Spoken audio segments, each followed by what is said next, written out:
Thanks for joining me, your sport pilot James Glory, on another exciting episode of Sport Vibe on GNT, where we'll bring you exciting and latest sport happenings across the world of sport every Tuesday, as is our tradition to do so. This week won't be an exception, so I would implore you to please stay tuned, because we'll be right back shortly after this break.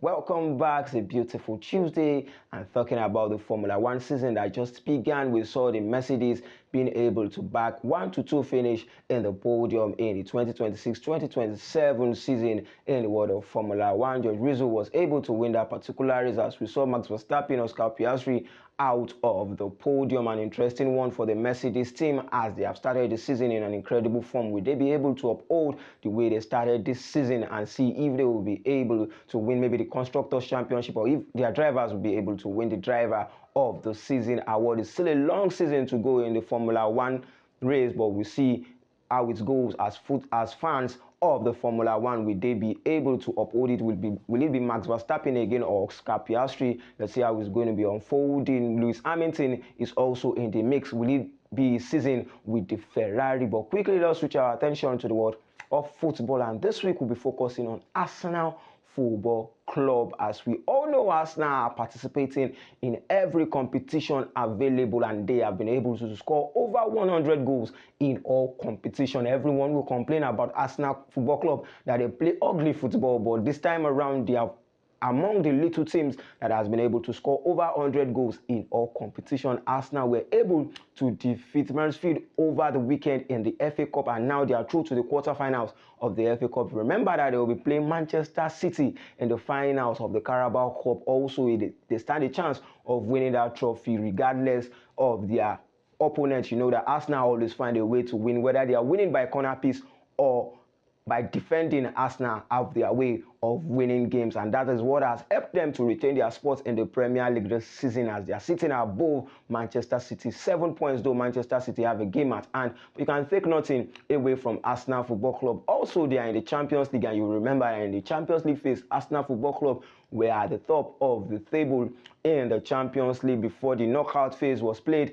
And will they be able to uphold these things in the next round of the competition, as they'll be playing tonight against Bayern Leverkusen?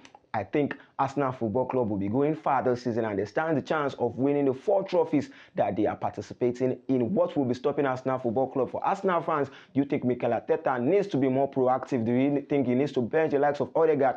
Iberi Chukwueze have been poor in the midfield, and do you think he should be starting Gogores the more in the field of play? Arsenal Football Club needs to win a trophy this season, as they are participating well. So we wouldn't talk about Arsenal losing out and being the best lady instead of the chief bridesmaids this time around again. You know that Manchester City also are on the verge of winning every trophy that they are participating in. They could hunt Arsenal Football Club in the Carabao Cup finals to win that one, and probably gather momentum yet again to win the Premier League. But it's going to be a long ride for Manchester City also, as they'll be taking on Real Madrid in the Champions League phase. Real Madrid that will be without Kylian Mbappe. You take nothing away from that man. He is a game decider, and he could cause so many differences if he will be playing against Manchester City. But Manchester City, who were also able to defeat Newcastle in the FA Cup to proceed to the next round of the competition. This is the 4th time in a row that Manchester City has defeated Newcastle. Remember that they knocked them out in the semi-finals of the Carabao Cup, and in the Premier League they have been able to defeat them yet again. In the FA Cup, they came from behind to defeat Newcastle 3-1 over the weekend. Manchester City, the Pep Guardiola side, will be looking to build momentum in the Champions League also, and seeing if they'll be able to win trophies. So many clubs are hoping to turn around their seasons, but Manchester United is not in the mix, as they participate only in the Premier League. A sad one for them, also suffering their first defeat against Newcastle over the midweek. That is Michael Carrick's first defeat for Manchester as a Manchester United interim manager. But permit me to quickly go on a very short break, and when we're right back, we continue from where we stop.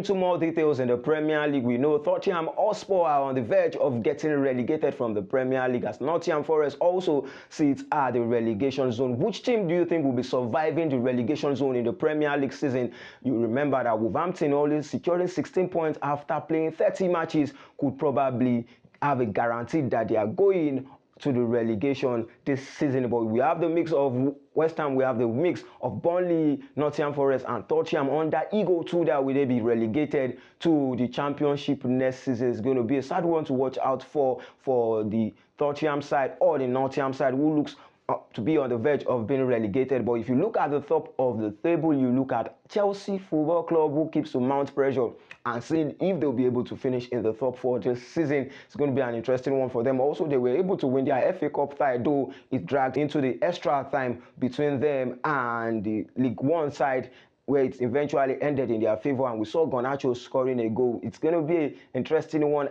for the fans around the world. We saw Joao Pedro being likened to the likes of Kylian Mbappe, Erling Braut Haaland, and Harry Kane. Do you think this is a harsh one on these players, seeing what they have done over time in the world of football? The Chelsea manager comparing Joao Pedro to the likes of Erling Braut Haaland, Kylian Mbappe, and Harry Kane is just like a setup for me, talking about these players and putting Joao Pedro in the mix. Though Joao Pedro has been having an incredible form for Chelsea Football Club this season, but I think that is not enough for you to compare him with the top strikers in the world of football. In fact, these strikers, you know, have won golden boots and they have been able to do so many things for club and country. Joao Pedro is just getting started for Chelsea Football Club, and hopefully he will be participating with Brazil in the World Cup 2026 that will be taking place in a few months' time. An interesting one also talking about the Serie A. We saw AC Milan defeating Inter Milan to be able to narrow the gap between them and Inter Milan at the top of the Italian Serie A table to 7 points. It's the first time that AC Milan will be defeating Inter Milan in the first leg and the return leg in the Italian Serie A since the year 2011. This in the 15 years time, it was a way to break the record, as we saw Espanyol scoring a goal to help them secure the maximum points and a narrow win against Inter Milan, who of course are still sitting at the top of the Italian Serie A. Napoli sitting in the 3rd position, and we saw Como, after a win over the weekend, being able to secure their place. And as it stands right now, the Cesc Fabregas side might be proceeding to the UEFA Champions League next season if they continue with their form. But we can also talk about Cesc Fabregas. He's one of the youngest coaches in the world of football, and he's doing so well in the world of football right now. Do you think Como will be participating in the UEFA Champions League if they continue with this form next season? Now, this is the length at which we will be going on this week's episode of Sport Vibe on DNT Work. For more news and sports stories, follow us across our various social media handle at DNT Work. Enjoy your week. Remain a law-abiding citizen. Thank you.